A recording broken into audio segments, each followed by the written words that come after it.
Hey everyone, welcome to Hack Shack Studios. RT Bear here, and it is a Wednesday night, and it is a Pontificators night. So we got a great show for you guys tonight. We're going to get into this Marvel Retools, like Marvel Universe. I guess they're, the Hollywood Reporter did an article, so we're gonna do a deep dive on that.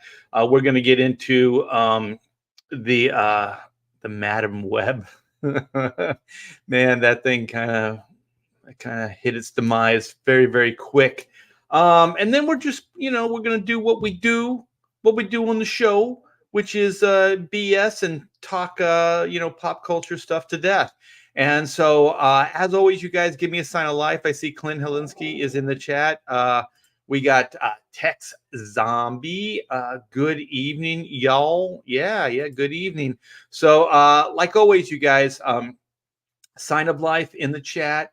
Feel free to type in, ask us questions, derail us. Sometimes you guys have interesting points of view, sometimes takes on what we're discussing, and it's all welcome. So I just want to let you guys know that this is your show. So we'll get into it without further ado. I'm saying adieu because I'm French, and we got to get this is the backbone of the Pontificators. He's been with us a long time. He knows a lot, but not as much as another guy that I'm going to be introducing very soon. Comic Book Bob, how you doing, brother? Estrogen poisoning is killing the friggin' comic book industry. Gets rid of them there's women's, man. Oh my gosh, man. The world is burning, Bob. We're the only voice of sanity here. What the hell? All right, man. Okay, well, this guy, backstage and in the green room, he's always crying that he doesn't get a good intro, and he's bawling his eyes out. He's such a baby. He's making faces at me already. Yeah, but you know what? He's if I'm the guy, then he's the co-guy of the Pontificators. So Todd Mulrooney, years ago we were live streaming, and we just decided to do this show together, and that's how it started. And we're still going strong, like 4 years or so later. This guy knows everything about comics. I really, really appreciate his input. And there's one thing, man, this guy, like obscure stuff, like European comics and artists and stuff like that. Todd reads everything. He knows everything about comic books, and we do appreciate him being on the show. I hope I brown nosed enough. There you are, Todd. Was that good enough? Was that? No. What else do you need? It's fine. I don't actually read. I read very little. But I do read good things. Well, where do you get your info from then? I don't know. I just make it up. No, it's usually word of mouth, stuff like that. Well, see, Bob I'm not reading it. I can't say. I usually have something I could go, oh, this came out a few weeks ago. This is great, but I don't have anything. After that intro, now you're like, it's like opposite day. You're supposed to go, yeah, like if I know. Lord Todd is merely being humble. Okay. I mean, no, he's not. You could read The Raven. The Raven's pretty good. Quoth the Raven. Quote the Raven, nevermore. All right, well, let's get this party going. Congratulations, Lord Todd. Todd. We mendicants are not worthy.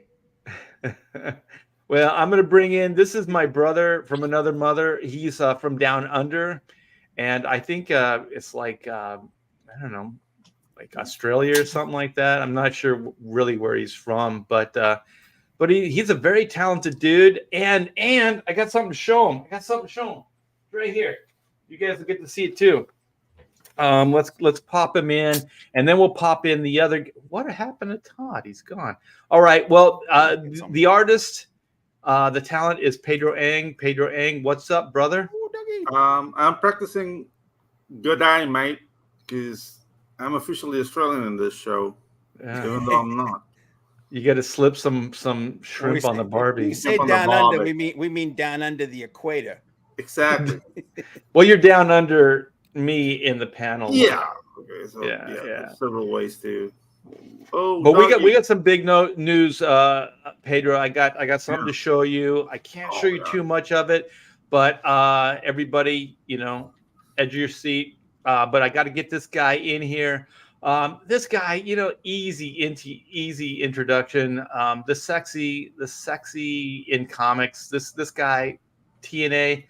You want sexy women? This guy can draw them like nobody's business. Mr. Clint Helinski, what's up, brother? Slutty TNA. That's all I want to be known for. Yeah. Well, sometimes you try to fight the niche that people put you in, but don't. No, I'm like, bring it on. Yeah, don't be like William Shatner and what's that guy Spock? That guy who plays Spock. Like, don't. Oh, yeah, they cried about being typecast. Yeah, don't. Yeah, just go with it, man. Yeah, this like is your claim to fame. If you're lucky enough in the world to be typecast as something that's going to put money in your pockets for the rest of your life without having to work too hard for it, thank God every day that you got typecast. Yeah. If we could only all be typecast. Like yes, Shatner. exactly. For the record, Leonard Nimoy did that excellent. I saw Rainn Wilson complaining about being Dwight on The Office the other day. God. And I wanted to be like, you are a big-headed freak show. You are not a handsome guy. Like, you weren't gonna be like this like actor that got all these different roles, and you like lucked out into Dwight, and you have a career out of it for the rest of your life. Yeah, I couldn't believe he was complaining about it. Yeah, and I think what is it? Netflix, like, are they the ones that are airing the reruns? Oh, all the like multiple streamings have reruns of The Office. Of The Office. Yeah, that thing's going.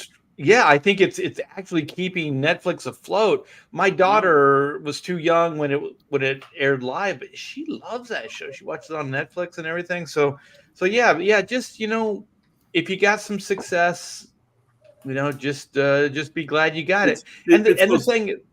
I think some of those guys just don't have chops to do anything else. Yeah. You know what I mean? Like, so they just bitch about it. It's like, well, go get another job.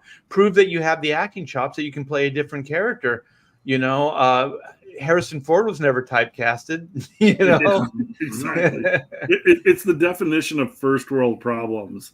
Exactly. Like, I get $10 million a year in residuals for playing Dwight, but nobody will cast me in a role that'll stretch my acting chops. Wah. Yeah, exactly. But let's go into this. Okay, I got this. This is Black and White High Octane by Mr. Pedro Eng. Look at that glossy cover. That's sexy. That is nice. Let me turn this light. Sometimes makes it a little tougher. Yeah, look at this thing. This is the proofs. And this is not proofs. This is a make ready. This is the comic book. So it's got the cover that it will have. The cover itself is just kind of folded, so they didn't staple it. So you guys can see Pedro's wonderful work. Yay. Inside, front and back cover. And then I'm just going to show you just a real highlight. So this is the book. It's not. I was going to say it's not stapled together, and it just proved me. Yeah, it's not stapled together. So all folded, but basically this is the comic, and Pamela and I read it, and this thing is great. So anyway, and Pedro's got a little sketch section in the back. Nice. Very, very cool. Pedro's sketch corner or whatever it's called. What is it? Pedro Eng's design corner. And so, you guys, anybody that's backed it, I got to get out of here. Just know that the book, we should have it by the end of the month. We should also have volume 2 by the end of the month. And, it's at the printers. And I think we're going to get the make readies for volume 1 or volume 2, later this week. So this thing's moving along. Before you know it, these books will be here. and we will be fulfilling Black and White Man versus Machine for you guys. So I want to thank everybody for spending the time, giving me the time to put this book together and to try to make it as good as I possibly can. So let's move forward. No, real quick, man. I got to show you this. Okay. Every nerd out here, every guy, because we're all nerds. Okay. We're all nerds. Yeah. We love this stupid stuff. Yeah, Pedro's a nerd. I'm not. I got to show you this, man. This is the level of ingenuity we need in the world today, man. Okay. What is this? So this is a guy. Oh, I saw this. Dude, the aliens, so freaking the badass. interior. Yeah. No, Dude, go for it. He made a miniature version of the APC in Aliens, but it is like down to the last freaking detail, including the little monitors that have the actual scenes from the movie flashing on them for like when it shows all their vitals and shit. Dude, his wife left him. I don't so. Yeah, dude, no, like this is commitment, man. Like, Dude, think about that, and like those are high res freaking screens, man, because you can actually see the. How did they get the screens that tiny? I don't know, man. Dude. I'm like, dude, I've watched this thing probably a half a dozen times, and I'm like, I don't know how he did half of this shit. yeah, I can see this guy screaming to his ex-wife now, like, "Leave me alone, I'm busy." Like, bitch, That's insane. Yeah, I'm busy. Dude, look at that. Look at that. You can see the movie. Dude, scenes from the movie and everything. Yeah. Oh, Dude, this is like if we need to give people that have this level of friggin' commitment and detail and skill back in the comic book industry, man. We need to make shit badass again. That's somebody who knows how to enjoy the time that he has on this earth. He's enjoying every second of putting that thing together. Yeah. Dude, I've met hey Bob, I've met some of these guys at cons and stuff, and I'm like, you're so good. Why don't you work in Hollywood? Why aren't you like making miniatures or doing special effects or whatever it is? And they're like, I just like the hobby. I just do it, you know. Yeah. And I'm like, holy shit, you're as good as anybody in the business right now. They don't want their passion killed. Well, and Hollywood used to go out, seek these guys out and find them to make the movies awesome. And now it's just like, oh, we'll just slap some CGI on it. And they'll just, like overlook these talented people that could make these movies look so awesome with realistic stuff. Dude, like, man, stuff like that, man, just fuels my friggin' soul, dude. No, that's I'm telling you. Like, well, after Star Wars came out, the first one, I was like, because I was always like a model maker. I grew up in that time where you build model cars and stuff like that, and I used to do that with my dad. Yeah, it's a great hobby, and so I saw these guys. I'm like, these ships, all this stuff, like the Death Star, these are models. Like they would kit bash these model kits, and I'm like, holy shit, I could do that. So I'm thinking, where do I go to school? Like, how do I learn how to do this stuff? And those guys are all self-taught. They just kind of freaking did it, put it all together and just learned as they went along.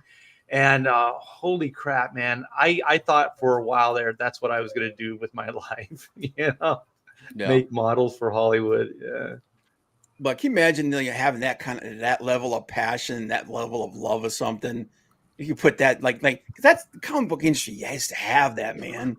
Yeah. Well, every industry needs people like that actually care about the detail. The movie industry could use double injection into the carotid artery of that. I'm telling you, man. Comics absolutely too.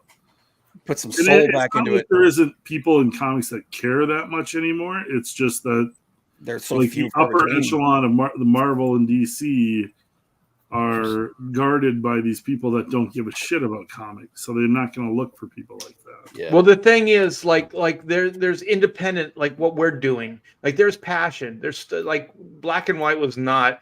I did not do it for the money. I just needed enough money so that I could have the time to do the book. You know what I mean? I wasn't doing it for those reasons. I was doing it because it's in my soul. I had to get it out. I had to get the story out.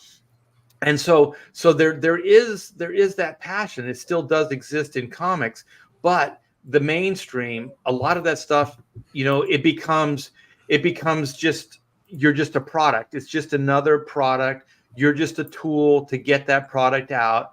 And that's the way it's treated. But if there's all kinds of great documentaries on Industrial Light and Magic and that first Star Wars movie, and that was passion. That was like an independent film.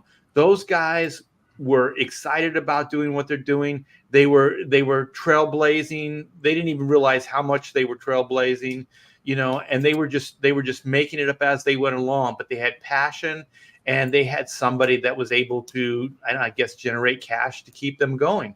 And that's how stuff like that happens. That first Star Wars movie, that was passion. That was a guy's dream. He got a bunch of other guys wrapped up in it, like believed it too. And then they put out a killer film that to this day still stands and is a killer franchise. But, it's quickly being killed because now it's just product. Yeah, it's just product for Disney. Yeah. Can you compare that to Rebel Moon, like the original Star Wars, and then you see like Rebel Moon on Netflix, which to me is like a travesty, garbage. Yeah, they hyped that thing up so much. Like this is what Star Wars used to be. I'm like, no, it's not. This is dog shit. Where the next cool stuff, is going to be literally like 20-something-year-old dudes that are like film student guys that are shooting stuff on their iPhones, that are like doing what Lucas did however many years ago. Because like literally you can shoot stuff on your iPhone and like with everything, the technology, you could put up cheap background stuff that, you look at the backgrounds on Star Wars compared to like the CGI crap, but there was an aesthetic. There was like a nice looking aesthetic. It wasn't like high end detail. Like it was cardboard cutouts of, black and gray and red walls with lights. It was made to produce a feeling. It was made to, It was. Well, it had a story. It had a story underneath it that was steeped in a lot of, everybody's like, oh yeah, Lucas ripped this off and this off and this off. Yeah, he did. But guess what? He ripped off awesome stuff and he turned it into something else that was awesome in it. Everything's a derivative of something. Yeah, I always tell everybody the Beatles were a cover band when they started. They were covering, American hits. That's it. They had a cool take on it, and then they started writing their own music. But they started off as a cover band. So Elvis, Elvis sold like all of it, man. Blues and R&B, Lewis, all that stuff, and Elvis was doing a white version of what he had heard growing up. So it's like everybody is influenced by the stuff that came before them, and you could say they're ripping stuff off, but no, there's also the difference between ripping something off and being influenced and doing your version of something that you like. You know what ripping off is what Disney's doing to itself. Yeah. You know what I mean? These guys are plagiarizing their own, IPs. It's freaking nuts. Like they don't create anything new at all. I was thinking about this, and we'll just riff. We'll just have a good time.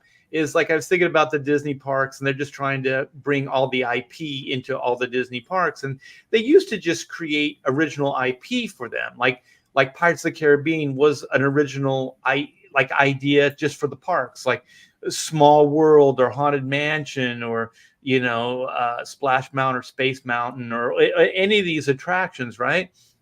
And then I was thinking, well, why was Disney timeless for a long time, like Disneyland? It's because there wasn't a timeline given to these things. You know what I mean? Like they were entities that only existed at the parks.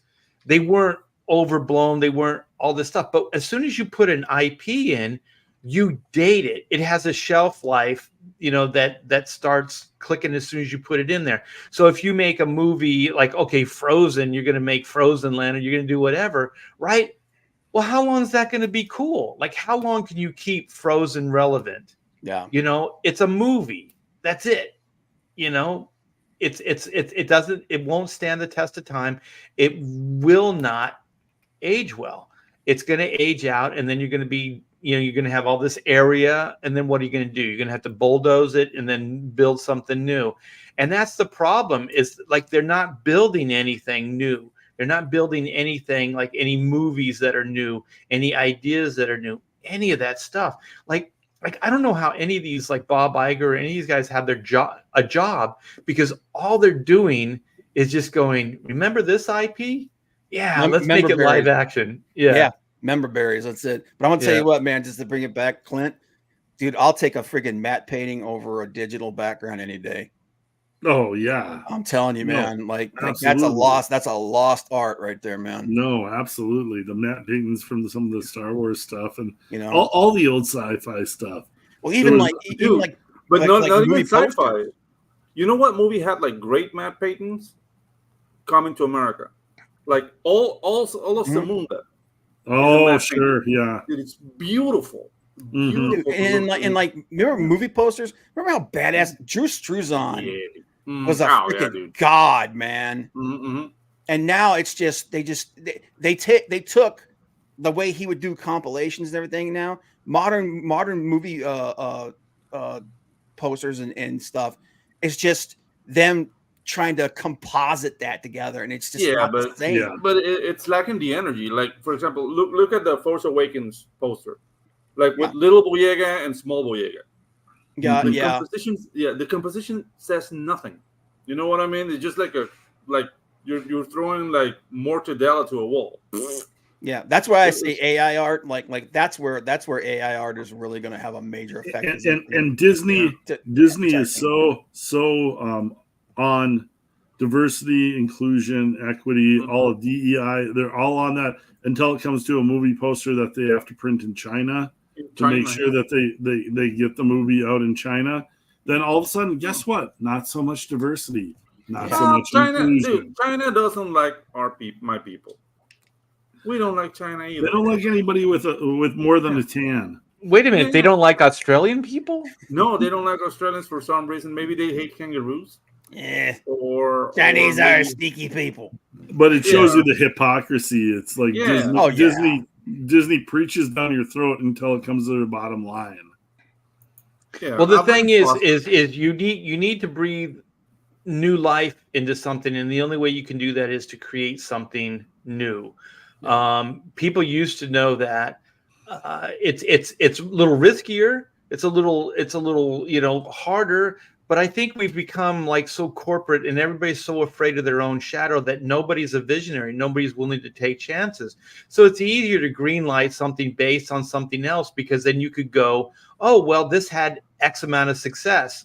So, if we do this reasonably well, we advertise it, then, we'll have a certain level of success as well. But then, how many live action remakes of cartoons can you do? Disney, I mean, after a while, people just gonna get burnt out on it. So it's just absurd. And they're doing it with the Marvel stuff too. And we'll get into the Marvel retools, the Marvel universe. Yeah. Like, what I was actually thinking about, man? Like, I don't have any faith in them to not screw it up and woke it up or anything like that. How cool would it be if they started making movies based off of like old Hanna-Barbera stuff? Oh, Yogi Bear, like the Inhumanoids and like the Inhumanoids, Thundar the Barbarian, or the Herculoids, yeah. Like, I would even like to see Frankenstein Jr. The kid dude. Or dude, here's one that would be, if you had the right person behind it, how badass would be Space Ghost. Oh yeah, dude. A freaking Space Ghost movie, dude, that's man. Alex Toth, man. That guy was. Jeez, come on, dude. And use Toth's designs, like maybe slightly modernize them a little bit, but keep that same aesthetic and everything. For a family friendly movie, Alpha Proto in the chat, Johnny Quest, man.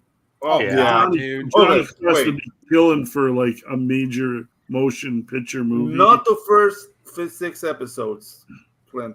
The first 6 episodes of Johnny Quest, people were dying horribly. No, that's even better. They had to tone it down. But they had to tone it down. The beginning, like Johnny Quest. Oh, like, you're making just a getting Bond sensitive movie. because they were down in your neck of the woods doing all that stuff, getting those arrows shot. Yeah, that's normal. That's normal. Hey, man, it's like that's not how you shoot an arrow in the Amazon. But no, like the thing is, like the production in the beginning, they were trying to make like an action Mhm. series. Oh yeah, like that And was then they the had to good old remind them, like, days. yeah, like guys, this is for kids. So Yeah, they had like to tone it it's a down. Saturday morning cartoon, and like people are Yeah. dying.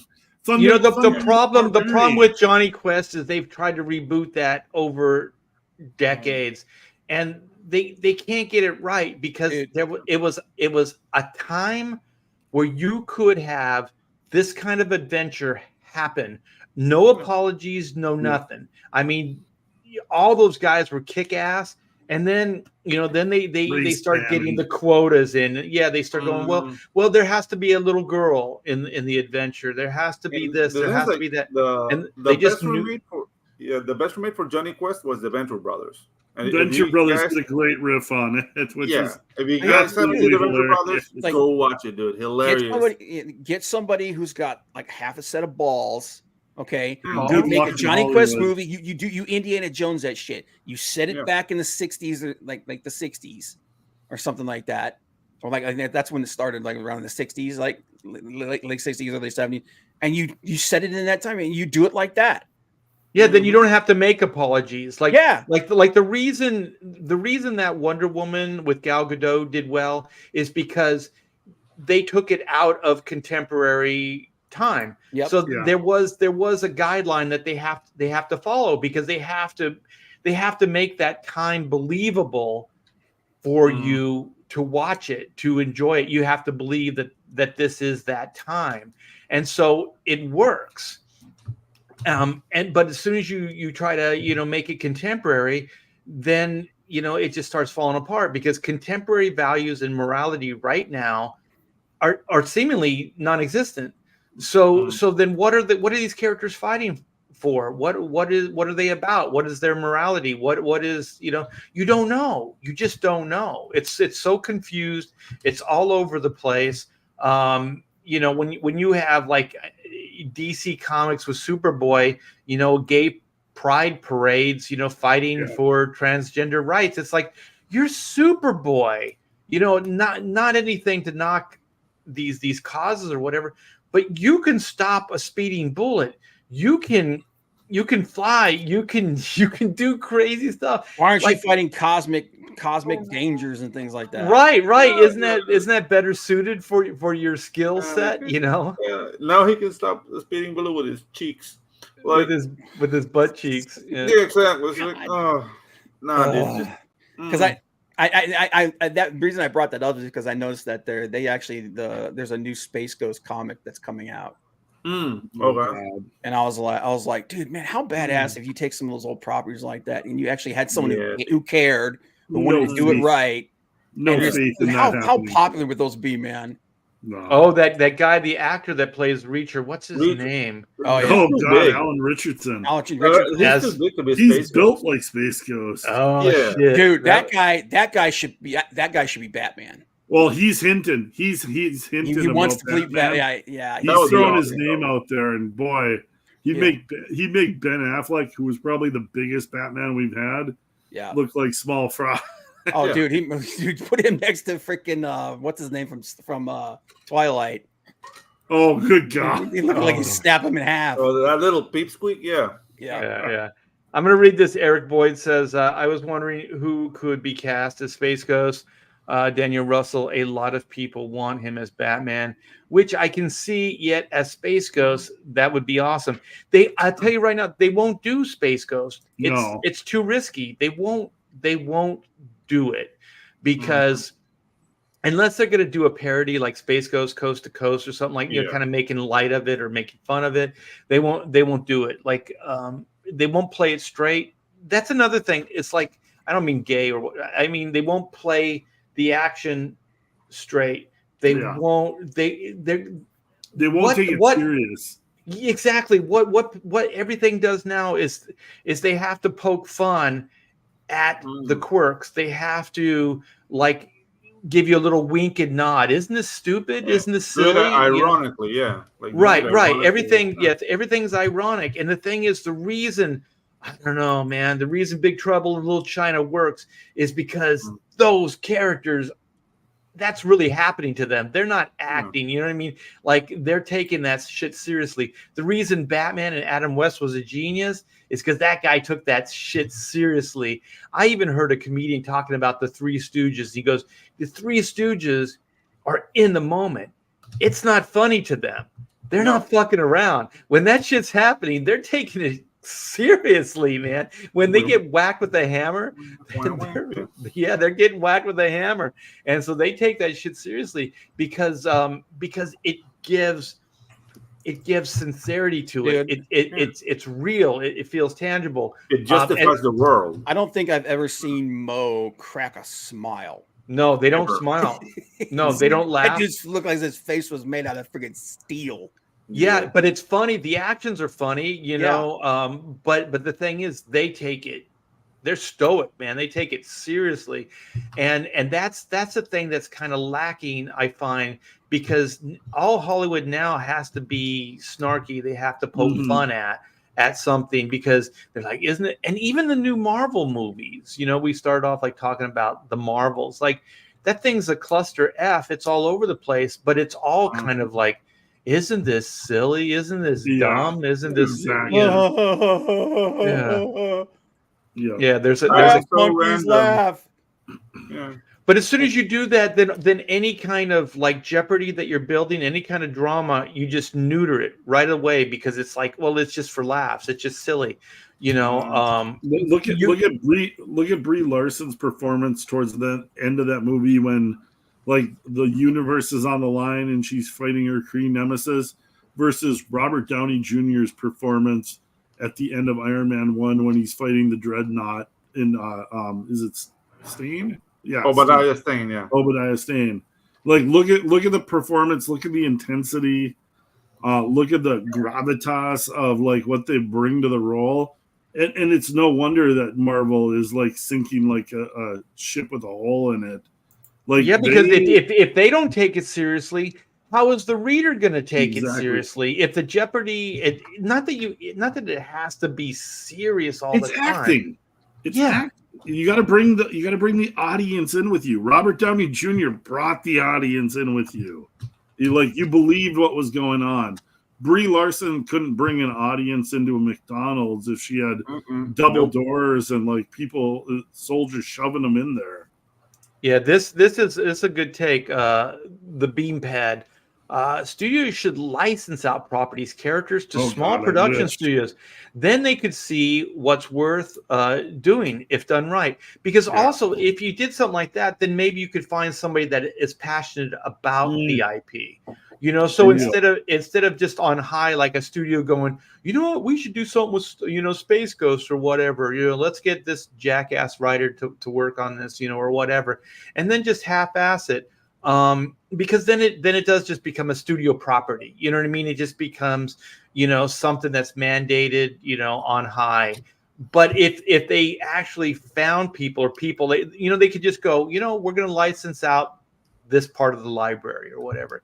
Find those people. Those people would come to you, man. Mm-hmm. They'd go, you know, I've always wanted to do a Space Ghost movie or Johnny Quest or whatever. Well, what's your take on it? You know, and then these guys could actually be pitching to the studios these different ideas, you know, and you still have to have an executive that knows what the fuck is going on. Well, I said, you want to be pretty badass is if you could get a studio that like has like a lot of like IPs and stuff like Warner Discovery or Disney or something like that, and make a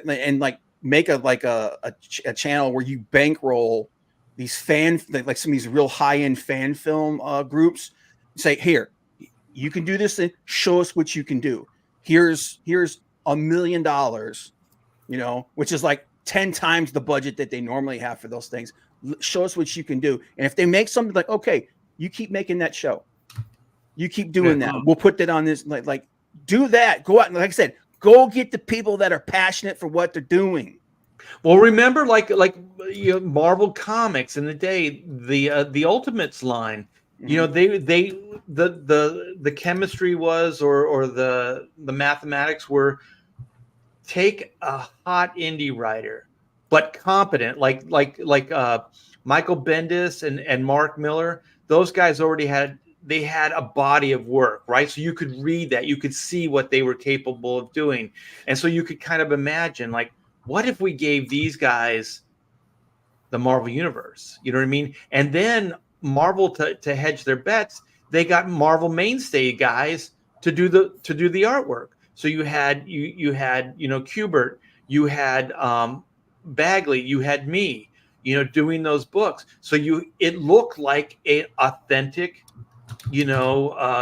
traditional Marvel comic, but it had all these different takes on it. So they didn't just go, we're going to throw everything out and we're just going to, turn this over to these guys. It was definitely a little of tradition with the new coming in. The problem with a lot of things now is they don't honor their tradition. They just throw everything out and they just let these young guys, almost with contempt, do these movies or these takes on things. I read, the Fantastic Four, and we'll get into that stuff, you guys. But it's the writer, the writer of some failed, stupid projects that they hired to do the Fantastic Four script. It's like, why are you doing this? Well, because they're not even like into like respecting the tradition. They're out to destroy it.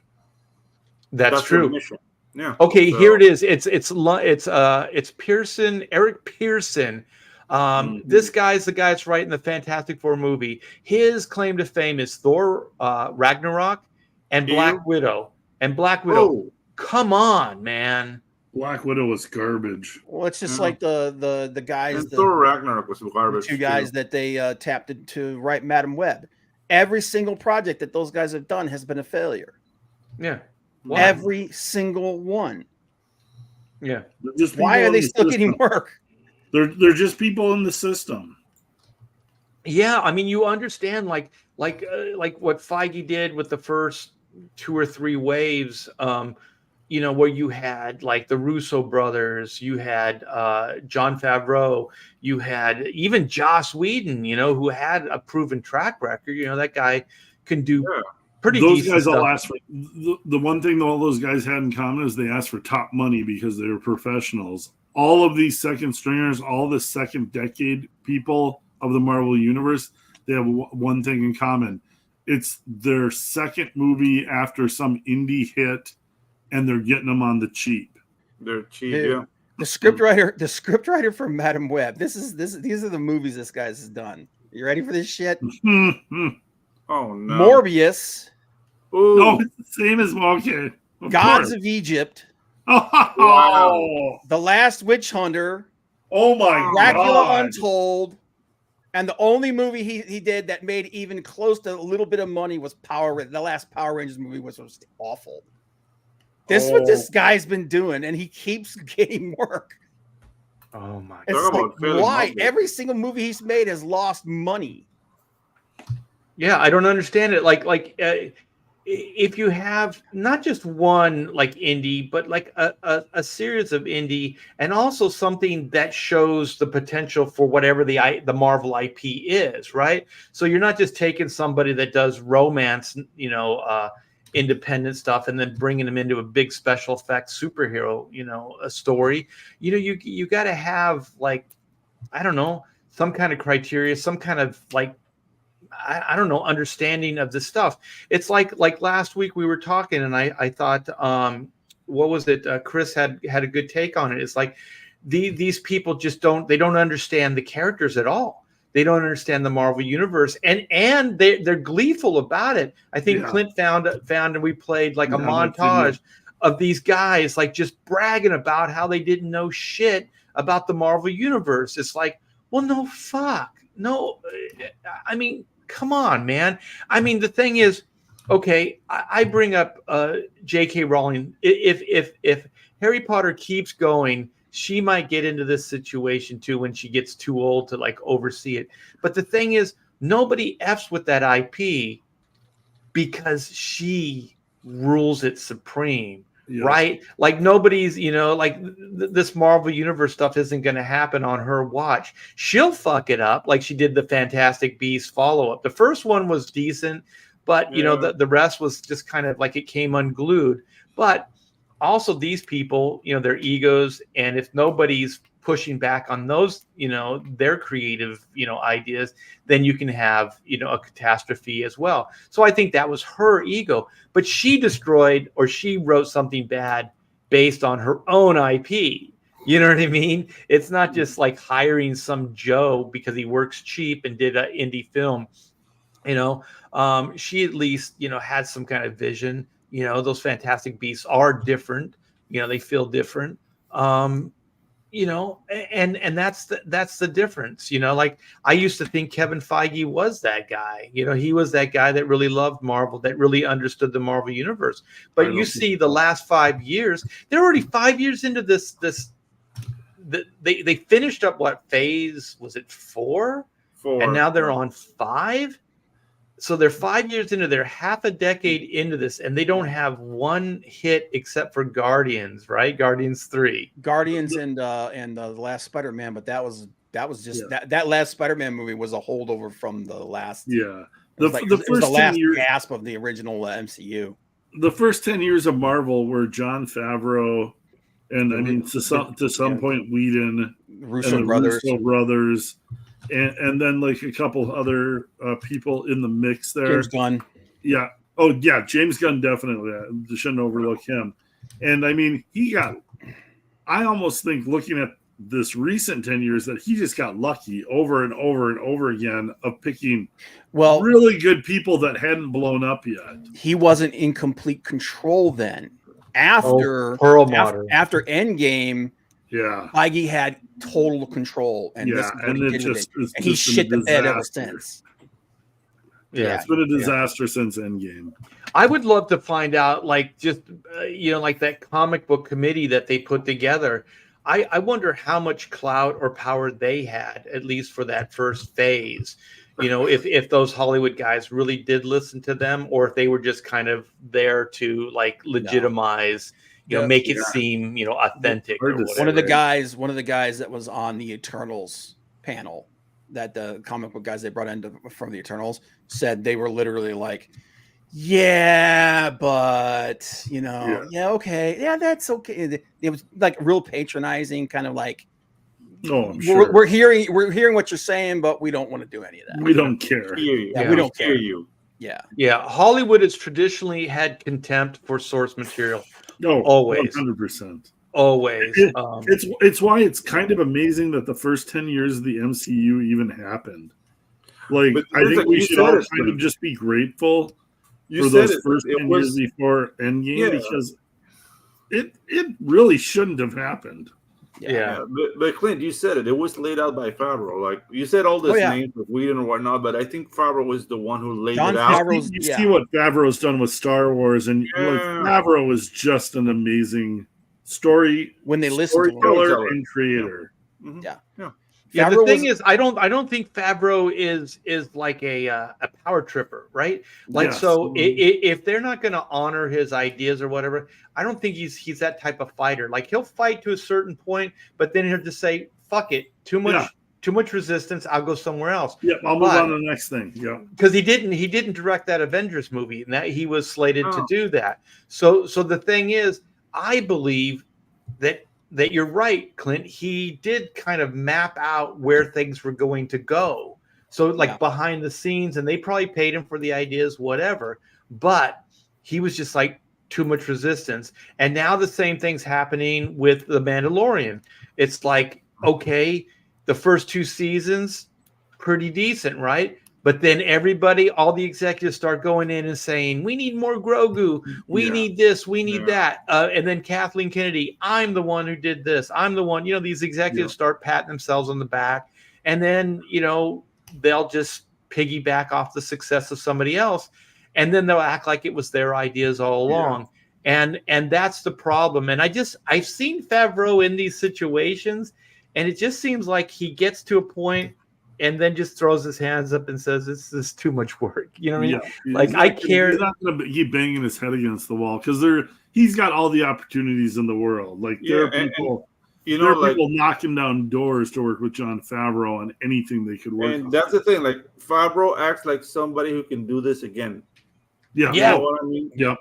That's the thing. Like, oh, you want Star Wars? Oh, you can keep it. I'll go somewhere else and be awesome again. Yeah, and he's done it in different genres. He done I mean, a swinger or what was it? No, it wasn't Swingers. Yeah. Swingers is Campbell Scott. Put him on the got him his first notice there, the Vegas thing with the, your money. Yeah, it was an indie film that he. Nobody knew who he was, and it was him, and it was I'm forgetting everybody's names now.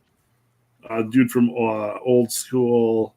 That comes with age, Clint. Yeah, it does, and the age is hitting hard. You mean Vince Vaughn? Vince Vaughn, yeah, Vince Vaughn and him used to, kind of do the stuff together, and that's how they kind of came up through. Was it Swingers, or that doesn't sound right? I think it is Swingers, though. Yeah, because it was somebody in the chat maybe help us out here. Vince Vaughn, Jon Favreau, their first indie. The Favreau wrote it, and it's like the whole "your money." You don't even know it. Your money. That was like a catchphrase. Do you remember Favreau did a guest appearance on Friends? Like he was dating Courtney Cox's character. Dude nobody knows how far back he goes. He played a clown on Seinfeld when George is going to his girlfriend's apartment for a birthday. And the apartment starts on fire and George runs out and knocks over the old woman and all the little kids at the birthday party because he thinks there's a fire. Jon Favreau is the clown in that episode of Seinfeld. Yeah. You're not talking about the, was it Maid? Or the breakup? No, not Maid. No, Maid was that with Ben Affleck, right? He's with me on Swingers. Wedding Crashers? I think it is Swingers. Yeah, Tech Zombie says yes. I want to read this. David B says, RT Bear, go to the D files at Film Threat. That is Threat. Disney has a DEI department that requires all content being created by Disney to meet the DEI score. It's why all this woke stuff seems wedged in. And maybe to like Clint's thing about these guys are working cheap, they might also just not have any integrity. Oh, you know what I mean? So they're willing to compromise to DE. I'll do whatever you want me to do. Just let me have a job. Yeah. So they don't have any integrity, so they can be bullied and forced into this. Because I can't really see. I can see Favreau doing it to an extent. I can see some of these, but not to the detriment of the story. Favreau would stand up against. Well, that doesn't make any sense to the story we've already developed. Yeah, and that's where Favreau has the clout to be like, well, I'm not going to just shit all over the story to shove some character that you think. Whereas all of these new directors will be like, oh yeah, we can stuff that character in here, and it's like doesn't make any sense of the story, but we'll put them in there. Yeah, because they don't care about they don't care about the property. Yeah, it's just like I want to keep my job and I want to work on the next gig. So Favreau's biggest hit before Iron Man was Elf. That was a big movie, man. Elf was a big movie. I watched that movie, man. I just can't get into it. I get why people don't like that movie. Yeah, I think it's really weird. I love James Caan, man. I love James Caan. And it's not for everybody, but I watched it. They had Bob Newhart in there. I thought that was Favreau has guts too, because he did that Lion King remake, live action. That's him. He did Jungle Book, didn't he? He didn't do the. He did the Lion King one too. Yeah, and that Blue Goats. That was horrible. Yeah, he had to pay the bills. The thing is, I do think up to a point, like we're kind of painting him like he's a saint or whatever. But you know what? I do think he'll play the game up to a certain point. But I do think you're going to see him walking away if he hasn't already the Star Wars stuff, because that last season of The Mandalorian, I got 2 episodes into it. I couldn't watch it. I couldn't watch it. Go any further. Well, that last season, he wasn't in complete control. You can just tell. You can Yeah. instantly tell the difference in storytelling. Yeah. Favreau wasn't completely in control of it, and then he was like, "I'm out." And his character died, right? Like he was playing a Mandalorian there, and he like killed it. They killed the Mandalorian? No, like the character that Jon Favreau was playing. Like he was voicing one of the Mandos, and okay. The guy with the one that was Mando's with the huge Vizsla. Yeah, Pre Vizsla, yeah. Pre Vizsla. Yeah. No, it wasn't Pre Vizsla. Pre Vizsla died in the Clone Wars show. But he was his ancestor, the guy that he was a Vizsla. Yeah. But the thing is, I like when you're not beholden to good product and you're beholden to a belief system, you're gonna have these troubles. So it's like two gods that you're trying to appease, and you just can't do it because everything's going to be a compromise, and the compromise is always going to be the content is what's going to be compromised because the money is the DEI, so that's the god that they're going to be beholden to, and it's a shame. But I'll tell you, the thing that pisses me off is we have some great theaters here, like really quality, theaters, the chairs, recline, and all this great pomps and circumstance, great looking buildings. And the thing is, all that shit's gonna go away. And it's gonna be because these people are fucking destroying it. Like the cinematic experience, they're gonna kill. And the only reason they're thinking movies now is because their damn Disney Plus and all that other shit failed. They had this false sense that they were gonna have success, with the Disney Plus because there was this lockdown and people couldn't go anywhere. And now it's they saw that Netflix model and they all thought that they could replicate it. And it's like, and then the market got flooded and gutted, and it was like Netflix only works really for Netflix because they're getting a certain demographic. Yeah, the rest of you guys are all fighting against each other for not much there. They should have stuck with Disney Channel, and then it had Disney Channel just be licensed out to all these other streaming services. Yeah, because the thing is, I was Bob. I felt the same way because I'm like, you already have an entity that works similar. The only thing is, like, one is the computer, it's fed through the computer, and the other is TV. That's really the only difference. The content is similar. The business model is similar. The only thing that you can do like live, but you could still do it on TV if you wanted to, is serialize something. You know what I mean? Like you could binge watch, and then Disney even destroyed that as a model because you can't binge watch those shows until they finish, right? So so they all have to be done. But I remember like Netflix would drop like a series, you'd get the whole freaking season one time. That's where the whole binge watching thing came from, and that's why it worked for Netflix. Yeah, right. The thing is with Disney. They wouldn't even a digital version of the Disney Channel would still work because they don't have all this extra overhead with trying to run a streaming service. You create the Disney Channel entity and then you let them pay you for them to use it.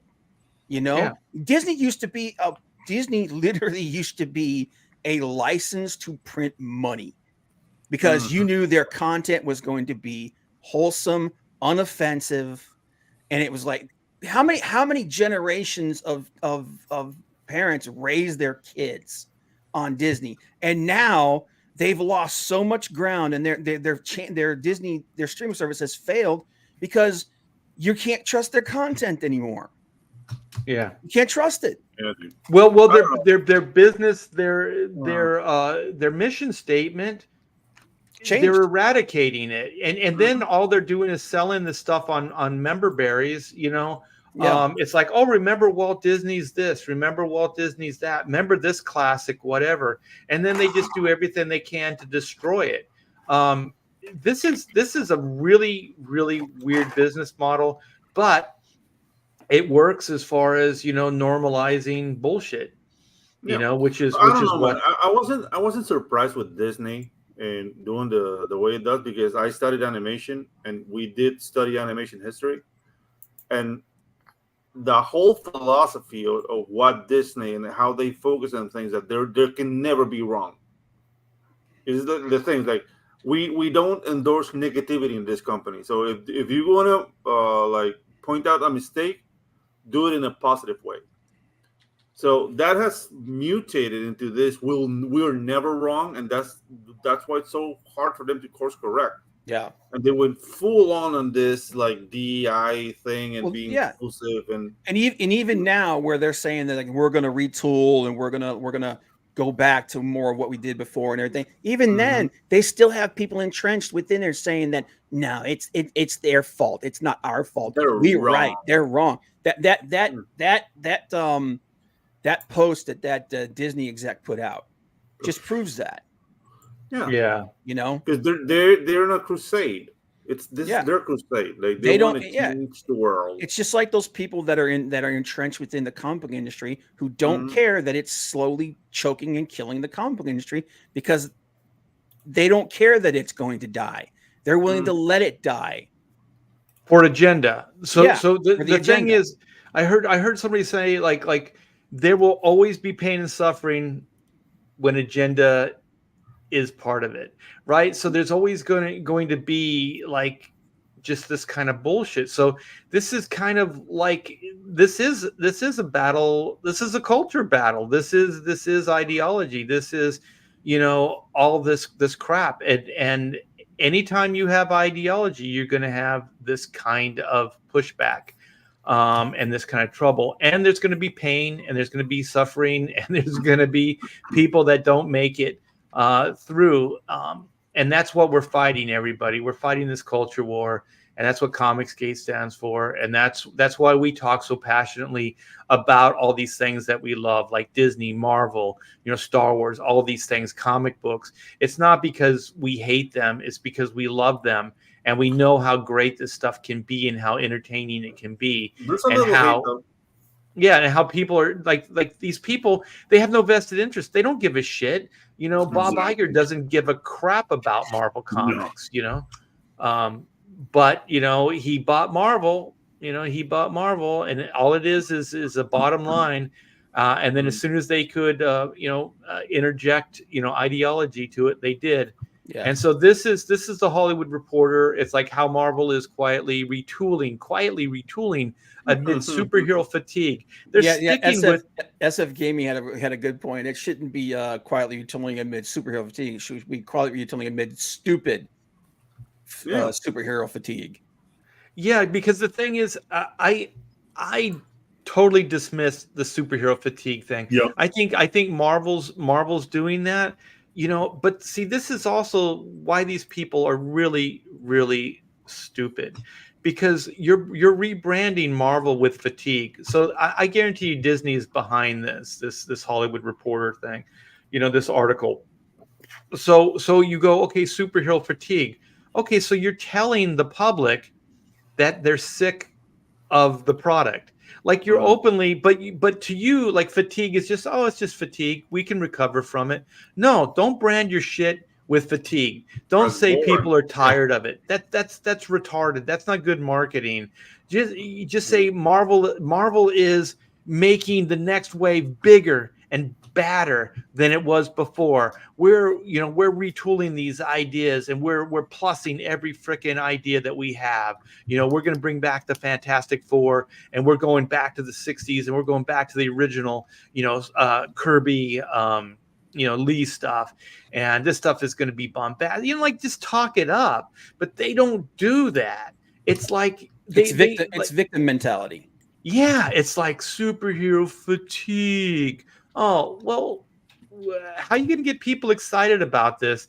And then it also exempts all the executives making these bad decisions and all these writers writing these terrible stories. It's not us. It's the audience has superhero fatigue. So It's not us writing bad stories that nobody likes. It's not us Disney executives making decisions that are so stupid that you shouldn't even make a movie about them. No, it's the audience. It's blaming the audience. It's not any of the people in power's fault. Exactly. Yeah. And Exactly. like that, So their limited point of view is just basically self-preservation. All they give a shit is about their pensions and their retirements or bonuses. whatever it is. They don't care about the product, they don't care about the audience, they don't care about the entertainment value. Like the difference between Walt Disney and these guys, okay? Walt Disney wanted a steamboat in the river or whatever, and they couldn't afford to finish it. He put his house, he mortgaged the house, leveraged it to pay for that boat. Like that's fucking commitment, right? That's like a guy that really believes in this shit and is committed to it. Like what does Feige really have? You know, what is he really invested in this? What is Bob Iger really invested in it? You know, they were just able to purchase the shit. There was no sweat equity, there's no building, there was no nothing. You know, they have no vested interest other than they want to make money and get power from it. And when you have that as your bottom line, you're always going to fail because people are going to see through that shit, you know, faster than anything. It's just a cash grab.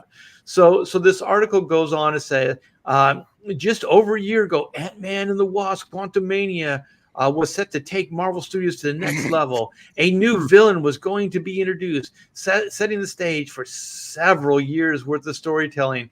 And the movie itself was a giant sizing of a franchise that was previously modest in scope. Instead, the Peyton Reed directed movie heralded a year's worth of missteps, box office blunders, and PR nightmares. It was all uncharted territory for Marvel, which had steadily been generating box office gold for 15 fucking years. 15 years. I would say it started before this Ant-Man. I'd say as soon as that Eternals came out. Eternals, and then Thor: Love and Thunder was god awful. Oh Yeah. God. Yeah, but Eternals was right up there. Yeah, these were their early releases, and those things never should have even happened. I mean, I'm but gonna sound like a misogynist, but I think I saw the writing on the wall with Captain Marvel. That was definitely the beginning. Yeah, I think a lot of people saw that because That's the thing is, evident. what they were doing is they were lying to you. They were just trying to sell this character no matter what. So they were generating all kinds of fibs and all kinds of stuff about this, and it didn't pay off at all. You know what I mean? And then just like lying, oh, this is the first female-led action. Bullshit. You know, this is all lies. You know, Wonder Woman came out before, I think, you know, Miss Marvel. But anyway, so but the Disney division is in the midst of a pretty darn good February, all things considered, despite the general gloom that surrounds the superhero genre of late. The Super Bowl trailer for Daredevil and Wolverine became the most watched trailer of all time. With 365 million views in 24 hours. Yes, Disney's math includes the 123 million people who turned in for the game, which included just 30 seconds of the trailer. You get the thing, but the thing is, like, Disney cannot claim this as success. This is success that was already in the works, that they basically just purchased, right? Yeah. And they're bringing it over into their banner. But I tell you what, they will screw this up. Yep. It's so inevitable. It's so obvious.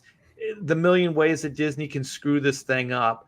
We've talked about it on Pontificators. It doesn't.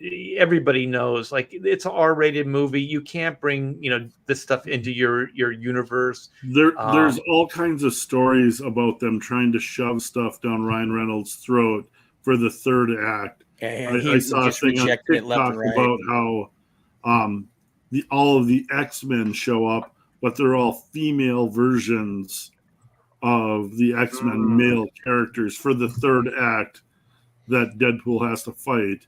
And like Ryan Reynolds has been fighting against all these freaking changes that Disney has been trying to stuff in this movie. So, like, who knows what the final product's going to turn out to be. But, yeah, Disney is trying to F it up as hard as they can. But even who's the actor that plays Wolverine? Hugh Jackman. Hugh Jackman. Hugh Jackman has refused unless they play ball and bring that. I guess like there's a scene that Disney's saying they're going to take out, and he said unless you put it back in and you keep this movie as it was originally intended, he's not going to do any press for the movie. Yeah. And that's the thing is Jackman and Reynolds. Reynolds could walk away tomorrow, and he's got like the gin company and the Mint Mobile company that he's made millions and millions of dollars off of.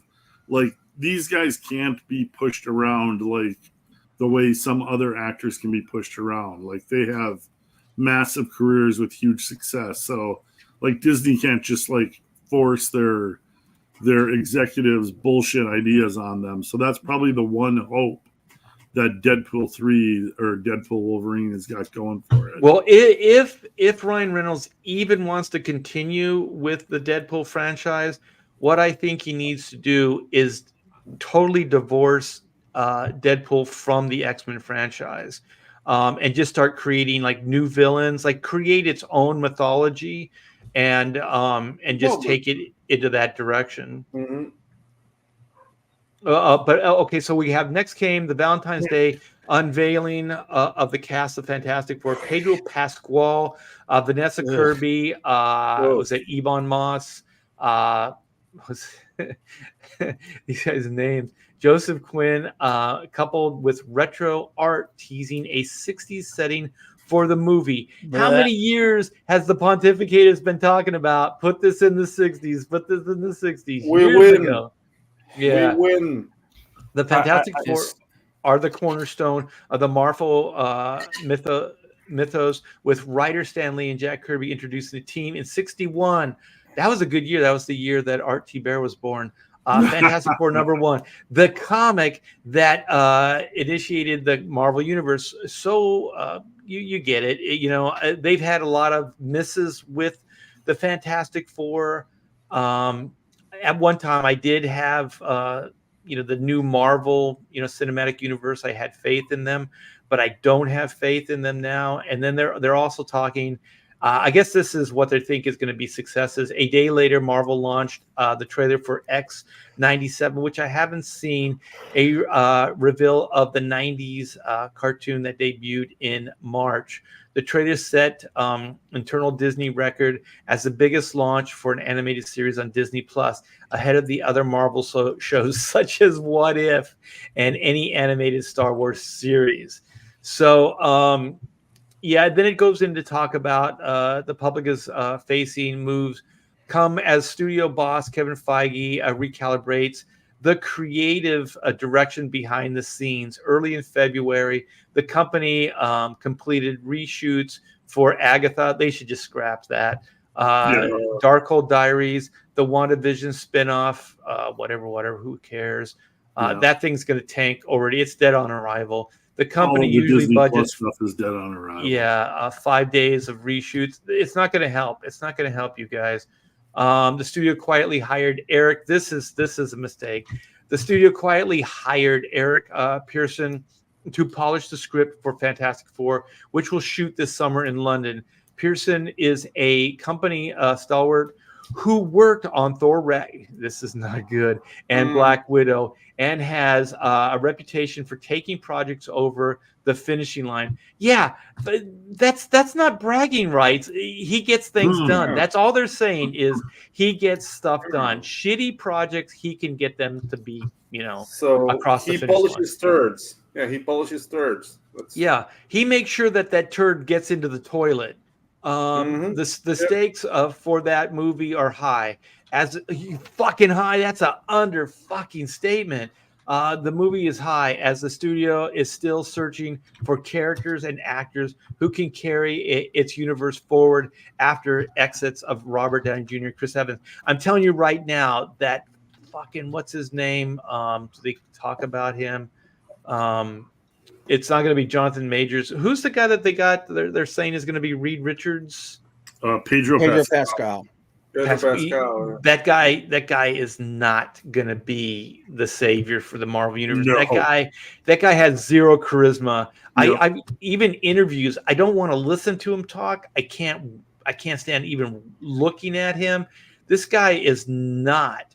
He does, as they used to say, make love to the camera.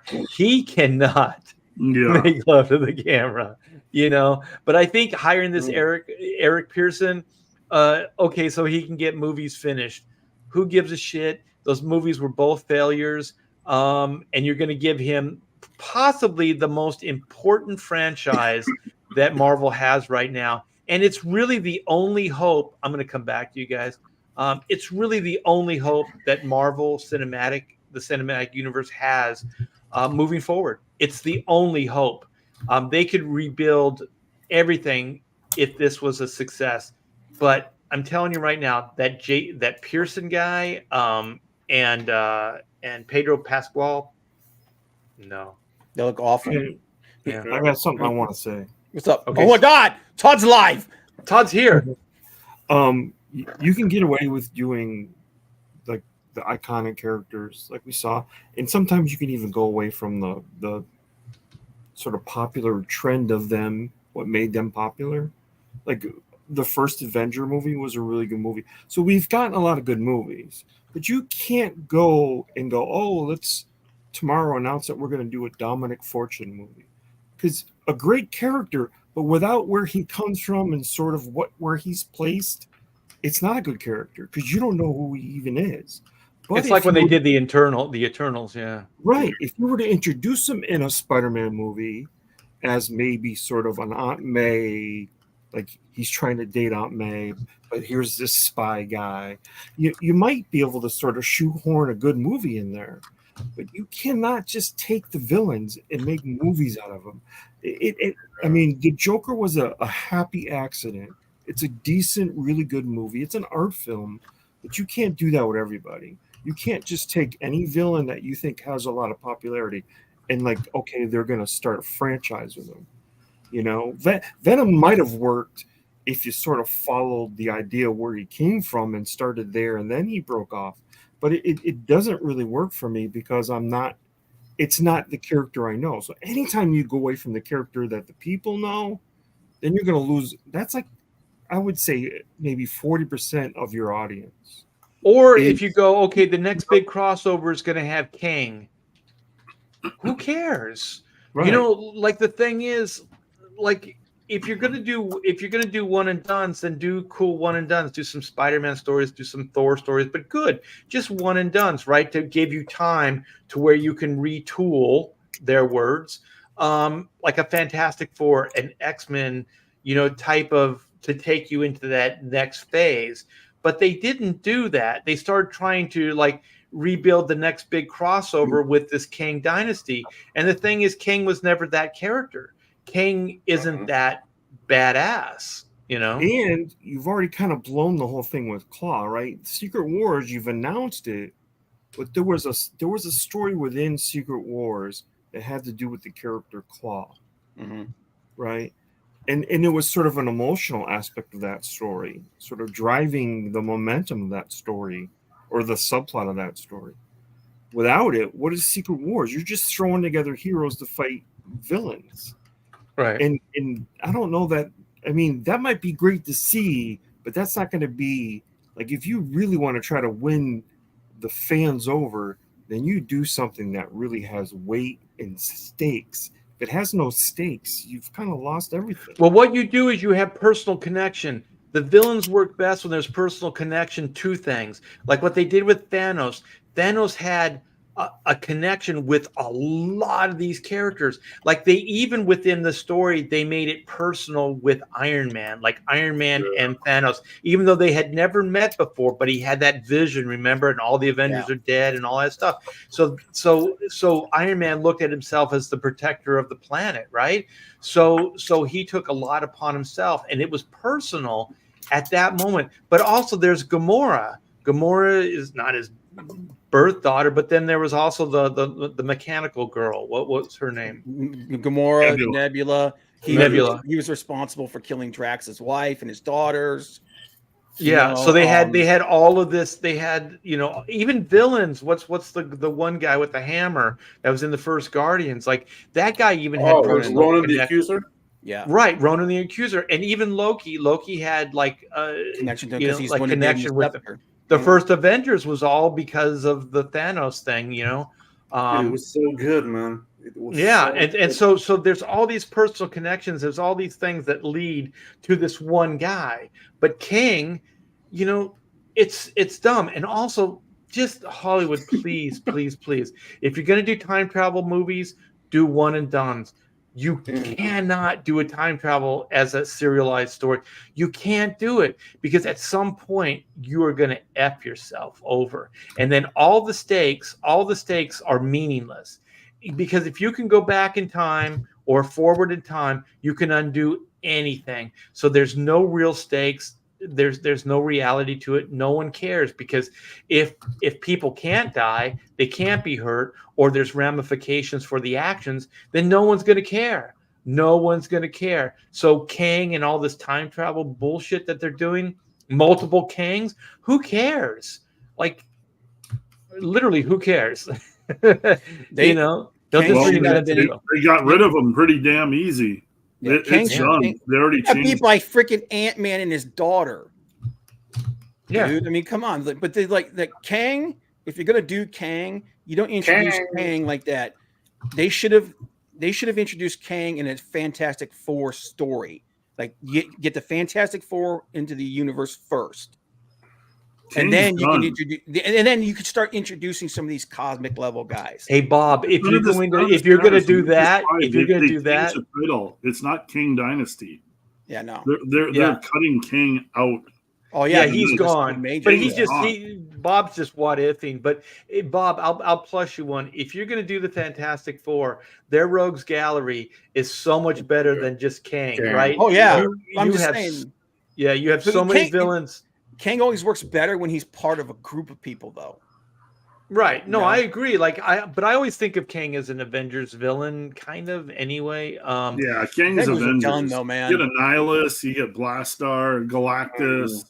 Yeah, dude, the Annihilus wave would be a badass friggin' movie. Yeah, dude, Annihilus. Oh my god! Awesome. Mm-hmm. And just the art direction, just stuff to pull from, like it's just awesome. But the thing is, what is this that you have here? This is just casting. This is the cast. New cast of Fantastic Four. And, okay. I've got complaints a little bit about all of them. The chick isn't that bad. This is not a good picture of her. She is not pretty. She's not bad. She's of all these people cast her, she's the least offensive. There's a great actor within here, but he's already part of the Marvel Universe. I think that you don't do that. That's confusing. Yeah. Right? But he's a good actor. I mean, what actor is that? The guy playing Thing. He's got a weird. Yeah, the Eben Moss Barack or whatever. Okay. The guy in the end. Yeah, the guy in the end. What else does he play? He played Microchip. Or Micro. I'm sorry, not Microchip. Micro or whatever. Micro. In the Punisher. Yeah, in the Punisher. Yeah. Oh, okay. Yeah. And I don't think you do that. I think you create confusion. Well, they've already done it a ton with it's gonna be a CGI thing, right? Yeah, the Eternals. Yeah, the Eternals chick that was one of the Kree warriors in Captain Marvel. Can't think of the Asian girl's name. She's played 2 roles in the MCU already. Yeah, but they've done it quite a bit, but I don't think it's something you do. I think it's a mistake. Yeah, but I mean, if he can pull it off and he can, he can transcend it, it'll be fine. But I really don't see that Pedro Pascal. I've never really even seen him without a mustache. He always has a mustache. There's this insincerity about him. He also looks too old. Like if she's gonna be like the love interest, I can already tell visually there's no chemistry between these two characters. And I'm sorry, Johnny Storm is an adventurer. That dude is like an action guy. This kid doesn't look like, because to me, like Johnny Storm is like, he's like the hot rod guy. Like he races cars. Yeah. Like He's a very cliff, masculine character. yeah, he's a cliff Yeah. diver. Like he does all these like action things, you know. Him getting cast, I think, is literally just a reaction to the last season of Stranger Things. Stranger Things, yeah, he's the metal Stranger boy. Things. He was like a hit character from that season. Yeah. He got everybody, like there was a generation of kids that like, and a younger generation than us that just loved him, even though he was playing a character from the 90s in the Metallica. From the 80s, actually, yeah. But they loved him, so this is kind of a reaction to that. I kind of get his casting and this picture. They'll probably have him looking a lot different, a lot more like Johnny Storm. But, well, the thing is, like actors, you get to, you know, maybe he can transcend that. Maybe he can be that guy. You know, he looks like he's got a slight build and things like that. He doesn't necessarily have to be a muscular dude, but he definitely has to have that adventuresome spirit. You know, that guy that like takes things to the edge. You know, and I will say this is not a good picture of all of these people. yeah. These are bad pictures of all of them. And here's the thing about Pedro Pascal. In the right roles, he is actually a really good actor. Like in Narcos, he was great. He was great in Narcos, and that movie with him and Nicolas Cage. Yeah. He was really good in Game of Thrones. Yeah, he was good. But the problem is that one, he's overexposed because he's one of those actors. He's one of those actors that's on a studio contract. That's part of it too. So he's in so they just shove him into freaking everything they possibly can, and some of the stuff he's done has just been stupid. Yeah. And then secondly, he was in Equalizer too. Yeah, that was good. Yeah, he's on a studio. He's for sure on a studio contract, so he's not saying no to anything that gets put in front of him, basically. Yeah, but he's just the character he played in the second Kingsman movie was actually one of the characters I thought was actually pretty decent. Wait a minute, who was he in the second Kingsman? He was the cowboy. The cowboy. The guy with the guy with the electric lasso. The Burt Reynolds knockoff. Yeah, exactly. Yeah, that character. But he's got the ability. He's a good actor. He just doesn't fit Reed Richards. No. Like I said before, it was really insulting, but he doesn't seem intelligent to me. You know, like I think like Reed should have this like sharpness. Yeah, he should have this sharpness. Like you should just look at him and go, "That's the sharpest guy in the room." You know, he's a smart dude. Like I can't see like Reed Richards' dialogue coming out of that face. You know what I mean? Like Reed Richards is operating on a level that no one can relate to. You know? Yeah. So I don't really see it. I'm willing to give the kid the Johnny Storm character. The Sue Storm, I have seen, you know, better looking, you know, more attractive shots of the woman. And if that guy that's doing Ben Grimm can do the voice, then I'm all for it, because that's really all he's going to be doing anyway is doing the voice. So if he can do it, somebody that I thought would be a good Ben Grimm. You guys know who Holt McCallany is? No. Did you ever see that show Mindhunters? Yeah. He played he played the older profiler guy. Yeah, I know what you're talking about. Yeah, that guy. I thought that guy and his voice, especially his voice, because like we said, the majority of the character is going to be CGI. I thought he would be a really good person to play the thing. He was also. Did you guys see that movie, The Iron Claw, about the Von Erichs? Not yet. Okay, he plays the dad in that. He was also in. I'm trying to think of something. Oh, remember the guy who became like Brad Pitt's right-hand man in Fight Club? That guy. Meatloaf? Yeah, what's that? That's what I was thinking. Meatloaf? No. The guy that became. Yeah, I know what you're talking about. I know who you're talking about. Yeah. That guy. He that was him too. He's one of those guys that he's been in a lot of stuff. He just he's never been like the main guy. So plot-wise, this is supposed to start in 1961, and then it's gonna kind of do like the first of Captain America: First Avengers kind of thing. But it seems like it'll be more mid-movie, where they start out in the space race, they go up, get hit by cosmic rays, and they get traveled to the future. Basically, that's kind of what I'm guessing. Yeah, that's basically the plot that we said 2 years ago on this show. And I'm guessing Doom would be involved in that somehow. I heard Doom. This would be amazing. Is what's the guy who played Superman? Cavill. I've heard rumors of that too. That's too good to be true. Yeah. If they did that, they would actually, that would be fan service, and they would be That'd be a coup. I tell you though, I was looking at this Vanessa Kirby, and it is a little hard to find a good shot of her. She's not quite looking, pretty. Man. That's what she is. She's not good looking, man. Let me put it this way. Not quite pretty. She's got some weird angles to her face. Yeah, but the thing is, like, if the acting, if she can really be Sue Storm, which I always think is just a sweetheart of a person. So if she can play that, like the motherly type, you know, like hot, well, pretty enough, I guess, but kind of motherly, caring, you know, sweet. I think it could work because I think this look right here, I can see that happening.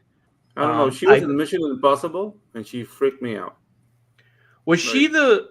Oh my god! She was the information. She was the information broker. She always plays a little bit of the sneaky traitor type character. Yeah. See, you don't want she's on. That's kind of what she plays in all these. Yeah, you don't want that with those eyebrows. It was like, ugh. Yeah, you don't want that even underlined. You don't want that feeling at all. You want somebody that you really feel you can tell anything to, like just a sweet person that you would trust. Because like Reed is in his own universe, right? Yeah, exactly. But the one you would probably go to if you had trouble or problem, you'd go to her.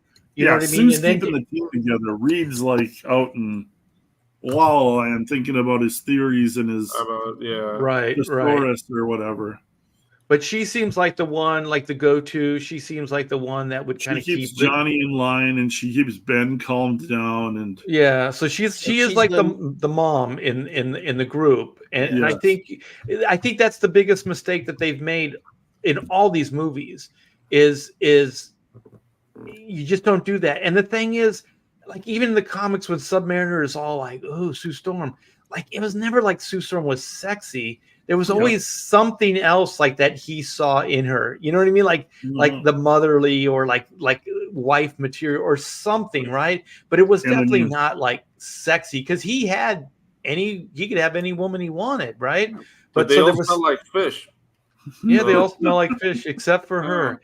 But you get my point. Like the thing is, like there's something else that this character embodies, and that's the original thing about this character. Right, so if you're gonna bring her into the movie, she's a mom or a mom type, she's like a really hot mom, a down to earth. Well, hot enough, you know. MILF. She's a MILF.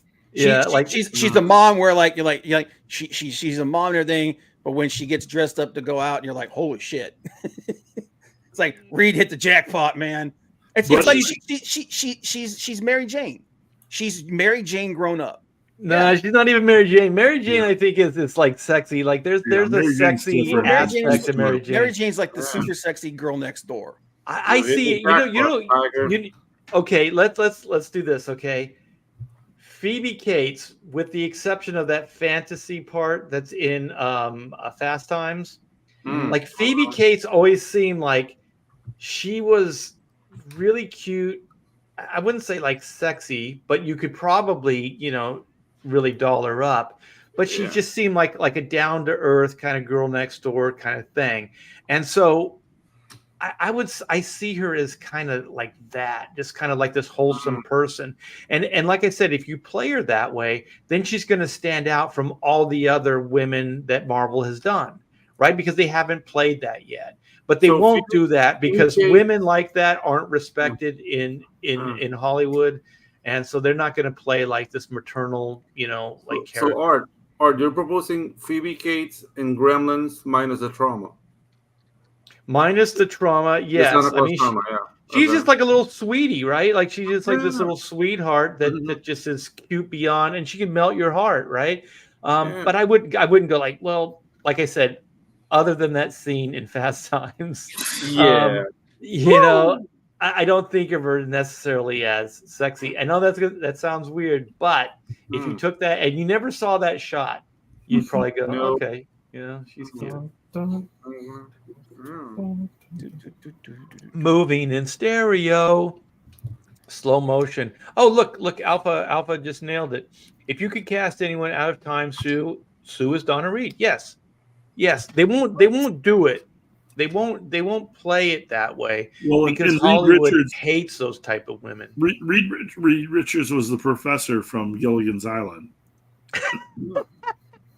You know what? I'd rather see that guy play Reed Richards than Pedro Pascual. Like, to me, visually, that's who Reed Richards kind of looked like, and kind of gave off that stuffy, a little bit airheaded college professor. And give him the coconuts and everything. Wait. Art may be a little gay. Hey, I'm not saying Phoebe Cates was not smoking hot in that slow motion coming out of the pool and showing off her tatas. I'm not saying that, but she never did that again. She what's the one woman? Art felt dirty watching it.